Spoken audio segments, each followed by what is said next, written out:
Orchid growing में मैं तो बिगिनर ही हूँ, मगर फिर भी 2 सालों से मैंने इसे अच्छी तरह से संभाल कर रखा है और इसमें आप देख रहे हैं कि फूल भी खिले हैं। मैंने सोचा क्यों ना मैं मेरा एक्सपीरियंस आपके साथ शेयर करूं, और यदि कभी आपने ऑर्किड घर लाने ट्राई नहीं किया है तो आप जरूर कर सकते हैं, क्योंकि इसे संभालना बहुत ही आसान है। तो क्या आपने कभी आपके इंडोर गार्डन में ऑर्किड लाए हैं? यदि नहीं तो ये वीडियो आपके लिए है। और मेरे एक ऑर्किड को एक बेबी ऑर्किड भी हुआ है, तो मुझे इसे जरूर रिपोर्ट करना है और एक नए ऑर्किड का प्लांट खुद मुझे ग्रो करना है। ये रहा मेरा ऑर्किड का प्लांट। मुझे इंडोर प्लांट्स बहुत पसंद है और खास करके फ्लावरिंग प्लांट्स मेरे फेवरेट है। तो जब भी 2 साल पहले मैंने एक नर्सरी में ऑर्किड्स के प्लांट्स देखे तो मेरा मन ललचाया उन्हें लाने के लिए, मगर मुझे लगा क्या इन्हें संभालना डिफिकल्ट होगा, क्या मैं इनको रख पाऊंगी और क्या ये मर तो नहीं जाएंगे।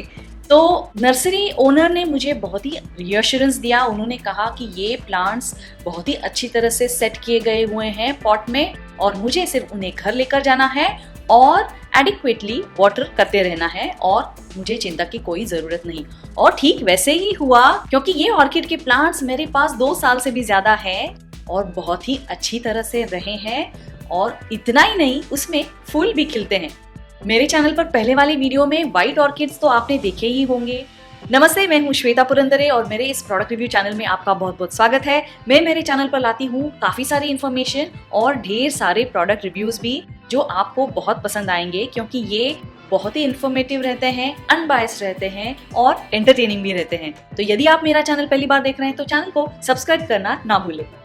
ऑर्किड का ये प्लांट मैं नर्सरी से 2 साल पहले लाई थी और लाते वक्त मैं काफी डरी हुई थी कि क्या मैं ऑर्किड का प्लांट संभाल पाऊंगी भी या नहीं। पिछले 2 साल में इस ऑर्किड के प्लांट ने मुझे काफी सारे फूल दिए हैं और ये एक परमानेंट सा फ्लावर पॉट रह जाता है अपने लिविंग रूम में। आपकी खिड़की की ये शोभा बढ़ाता है। कुछ ही दिनों पहले इस पर एक सुंदर सा ये एक फ्लावरिंग स्पाइक आया और इसके छोटे छोटे फूल खिल रहे हैं और ये प्लांट पर हफ्तों तक इसी तरह से खिले खिले रहते हैं।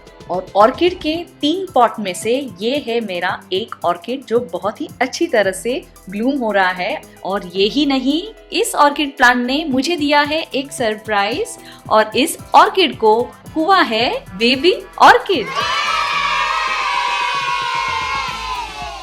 पहले तो मेरी समझ में ही नहीं आया कि ये क्या हो रहा है इस प्लांट में, और फिर मैंने देखा इसमें एक छोटा सा शूट आया है और उसको काफी सारे एरियल रूट्स भी आ गए हैं।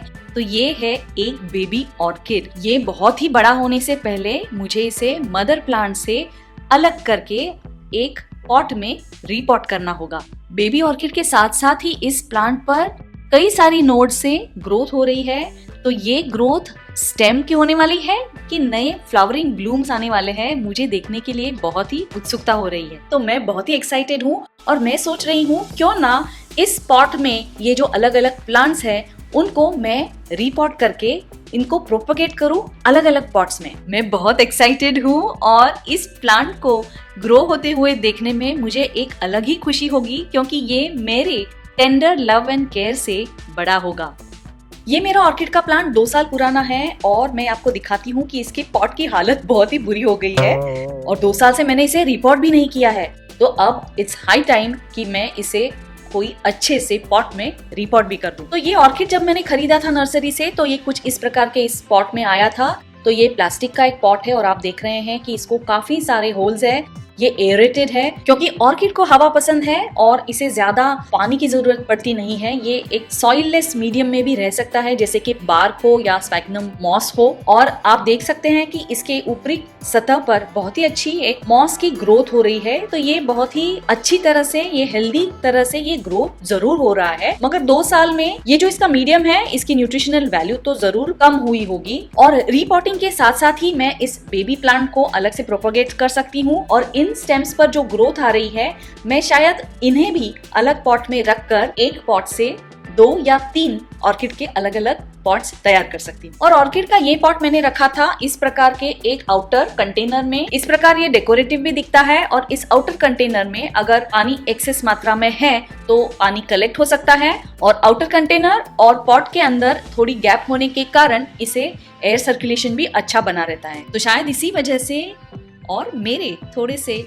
टेंडर लव एंड केयर से ये प्लांट आज भी ब्लूम हो रहे हैं। तो आज की वीडियो में मैं ये शेयर करना चाहती थी कि इस ऑर्किड का प्रोग्रेस कैसे रहा है, और यदि आप देखना चाहते हैं कि इसे मैं रिपोर्ट कैसे करने वाली हूँ, उसके लिए मैंने क्या ऑर्डर किया है और किस प्रकार का मीडियम में यूज करने वाली हूँ, किस प्रकार के पॉट्स में यूज करने वाली हूँ, तो चैनल को सब्सक्राइब जरूर कीजिए क्योंकि ये वीडियोस जल्दी आ रहे हैं मेरे चैनल पर। आशा है ऑर्किड के इस कलेक्शन का मेरा ये वीडियो आपको पसंद आया तो लाइक जरूर कीजिए। फिर मिलते हैं किसी और प्रोडक्ट रिव्यू वीडियो में। नमस्ते।